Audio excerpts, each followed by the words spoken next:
Hello বন্ধুরা, জ্ঞানজ্যোতি coaching সেন্টারের পক্ষ থেকে তোমাদের সকলকে জানাই আরও একবার স্বাগত। আজকের ক্লাসে তোমাদের সঙ্গে যে বিষয়টি নিয়ে আলোচনা করব সেটা হলো গুপ্ত যুগ থেকে আরও একটি গুরুত্বপূর্ণ বিষয় নিয়ে। দেখো, গুপ্ত যুগের যে শিল্প রয়েছে সেই গুপ্ত যুগের শিল্প সম্পর্কে কিন্তু আজকের এই ক্লাসে তোমাদের সঙ্গে আলোচনা করব। ঠিক আছে? আচ্ছা, তবে আজকের ক্লাসটি শুরু করার আগে তোমাদেরকে একটা ছোট্ট ইনফরমেশন দিয়ে রাখি। দেখো, তোমরা যারা যারা ভাবছো আমাদের সঙ্গে এই সেমিস্টারে অনলাইনে যুক্ত হবে, তাহলে কর্নারে দুটো নম্বর দেখতে পাচ্ছ, 7076398606 এবং 6295916282। এই নাম্বার দুটি হলো আমাদের জ্ঞানজ্যোতি কোচিং সেন্টারে অফিসিয়াল হেল্পলাইন নাম্বার। তোমরা যারা যারা ভাবছো আমাদের সঙ্গে অনলাইনে যুক্ত হবে, নাম্বার দুটির মধ্যে কিন্তু যে কোনো একটি নাম্বারে যোগাযোগ করে আমাদের সঙ্গে যুক্ত হয়ে যেতে পারো। আচ্ছা, এবারে তোমাদের কোর্স ফি সম্পর্কে একটু বলি। দেখো, তোমাদের কোর্স ফি যেটা আগে ছিল সেটা ছিল হচ্ছে 1199 রুপিস, কিন্তু বর্তমানে এই কোর্স ফিটা কিন্তু তোমাদের পে করতে হচ্ছে না। তোমাদের জন্য একটা বিশেষ অফার রাখা হয়েছে। কি অফার?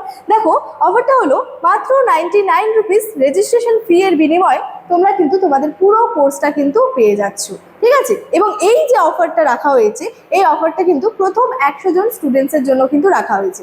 অর্থাৎ সেকেন্ড সেমিস্টারের প্রথম 100 জন, ফোর্থ সেমিস্টারের প্রথম 100 জন এবং সিক্স সেমিস্টারের প্রথম 100 জন স্টুডেন্টসের জন্য কিন্তু এই 99 রুপিস রেজিস্ট্রেশন ফি এর বিনিময়ে তোমরা তোমাদের পুরো কোর্সটা পেয়ে যাচ্ছ। এই অফারটা কিন্তু রাখা হয়েছে। ঠিক আছে? তো চলো, এই ছিল ইনফরমেশনের বিষয়। এবার সরাসরি আলোচনার বিষয় শুরু করছি। প্রথমেই বললাম আজকে আলোচনা করব গুপ্ত যুগ থেকে গুপ্ত যুগের শিল্প এই টপিকটা নিয়ে। দেখো, মূলত এক্ষেত্রে বলা যায় যে উপাদান, অর্থাৎ উপাদান কেন রেখেছি? কারণ হচ্ছে এই যে গুপ্ত যুগের যে শিল্পটা রয়েছে, এই শিল্প সম্পর্কে আমরা কিসের উপর ভিত্তি করে জানতে পারি?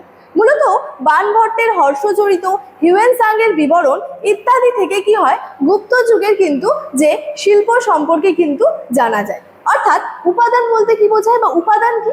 উপাদান হলো অতীতের যে বিভিন্ন গুরুত্বপূর্ণ ঘটনাগুলি ঘটে গেছে বা ঘটেছে, সেই ঘটনাগুলিকে জানার জন্য ঐতিহাসিকরা যেই তথ্যের উপর নির্ভর করে থাকেন বা নির্ভরশীল, সেই নির্ভরশীল বা নির্ভরযোগ্য তথ্যগুলিকে কি বলা হচ্ছে? ইতিহাসের উপাদান বা উপাদান কিন্তু বলা হয়। তাহলে এই যে গুপ্ত যুগের শিল্পটা রয়েছে, এই গুপ্ত যুগের শিল্প সম্পর্কে আমরা কিসের উপর ভিত্তি করে জানতে পারছি? বাণভট্টের যে হর্ষচরিত এবং হিউয়েন সাংয়ের যে বিবরণ রয়েছে, এই সমস্ত বিষয়গুলোর উপর ভিত্তি করে কি হচ্ছে, গুপ্ত যুগের শিল্প সম্পর্কে আমরা জানতে পারছি। এবারে মূল আলোচনার বিষয়ে ফিরে আসি। দেখো, যে গুপ্ত যুগের শিল্প, এক্ষেত্রে কি বলা যায়, গুপ্ত যুগে কিন্তু নানা ধরনের শিল্প কিন্তু গড়ে উঠেছিল। যেমন যেমন হচ্ছে বস্ত্র শিল্প, এছাড়াও রয়েছে চর্মশিল্প, ধাতু শিল্প। এই সমস্ত শিল্পগুলি কি হয়েছিল, গুপ্ত যুগে কিন্তু গড়ে উঠেছিল। এবং এই যুগে কিন্তু বস্ত্র শিল্পের যথেষ্ট উন্নতি ঘটেছিল বলে কিন্তু জানা যায়। অর্থাৎ গুপ্ত যুগে এসে কিন্তু আমরা বিভিন্ন শিল্পের কিন্তু গড়ে উঠেছিল, যার মধ্যে ছিল বস্ত্র শিল্প, চর্মশিল্প, এই শিল্পগুলি ছিল। কিন্তু এই যে গুপ্ত যুগে এসে বস্ত্র শিল্পের যথেষ্ট কিন্তু উন্নতি ঘটেছিল বলে কিন্তু আমরা জানতে পারি। ভারতের তুলো, লিনেন, সিল্ক, পশম, রেশম প্রভৃতি কি হতো, দেশ বিদেশে কিন্তু জনপ্রিয় ছিল। অর্থাৎ ভারতের যে তুলো ছিল, পশম ছিল, রেশম ছিল, এগুলি কি হতো, দেশ বিদেশে কিন্তু খুবই জনপ্রিয় ছিল। এবং এ যুগের শিল্পীরা চর্ম শিল্পেও কিন্তু যথেষ্ট দক্ষতা অর্জন করেছিল। অর্থাৎ গুপ্ত যুগের যে বিভিন্ন শিল্পীরা রয়েছেন, তারা কিন্তু বিভিন্ন শিল্পের ক্ষেত্রে তাদের কিন্তু দক্ষতার পরিচয় দিয়েছিলেন।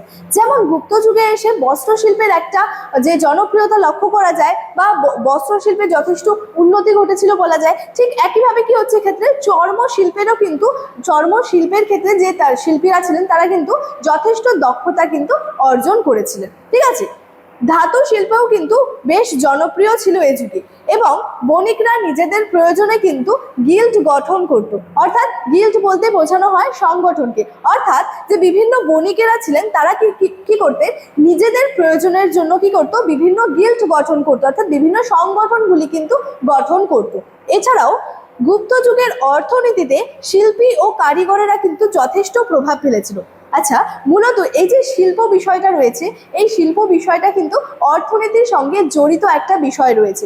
অর্থাৎ যখন আমরা কোনো সমাজ নিয়ে আলোচনা করি বা সমাজ ব্যবস্থা নিয়ে, কোনো সাম্রাজ্যের হোক, কোনো যুগের হোক, কোনো সভ্যতার হোক, যখন সমাজটা নিয়ে আলোচনা করি, তখন সমাজ আলোচনার ক্ষেত্রে কি হয়, যেই সমস্ত বিষয়গুলো রয়েছে সেগুলো আসে হচ্ছে যে সমাজে আর কি নারীর অবস্থান কেমন রয়েছে, সমাজে বর্ণ ব্যবস্থাটা কেমন ধরনের রয়েছে, সমাজের মধ্যে পরিবারটা কেমন ধরনের রয়েছে, সমাজে দাস প্রথা রয়েছে কিনা, কেমন ধরনের রয়েছে, আরও বিভিন্ন বিষয়গুলো কিন্তু সমাজ জীবন বা সমাজ ব্যবস্থা আলোচনার ক্ষেত্রে কিন্তু থাকে। ঠিক একইভাবে আমরা যখন কোনো সভ্যতার বা কোনো যুগের বা কোনো সাম্রাজ্যের অর্থনীতি নিয়ে যখন আলোচনা করি, সেই অর্থনীতির ক্ষেত্রেও বিভিন্ন বিষয়গুলো কিন্তু চলে আসে। যেমন অর্থনৈতিক জীবনের বা অর্থনৈতিক অবস্থার একটি অন্যতম প্রধান ভিত্তি হচ্ছে কৃষিকাজ বা কৃষি সম্পর্কে। কৃষিটা হচ্ছে অর্থনীতির একটি অন্যতম প্রধান ভিত্তি। এছাড়াও কিন্তু অর্থনীতির দিকের আলোচনার ক্ষেত্রে আরও বিভিন্ন বিষয়গুলো রয়েছে, যেমন পশুপালন রয়েছে, ব্যবসা বাণিজ্য রয়েছে, এছাড়াও কি শিল্প রয়েছে, মুদ্রা ব্যবস্থা রয়েছে।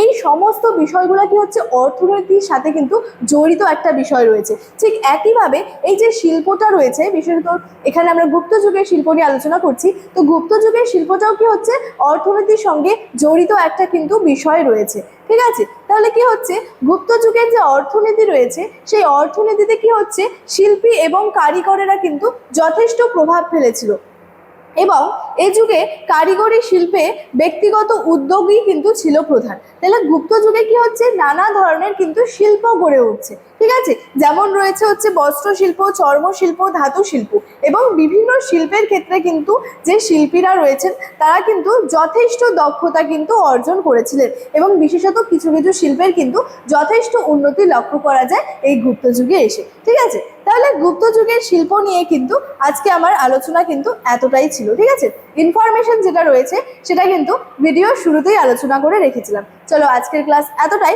দেখা হচ্ছে পরবর্তী ক্লাসে। Thank you so much, thanks for watching.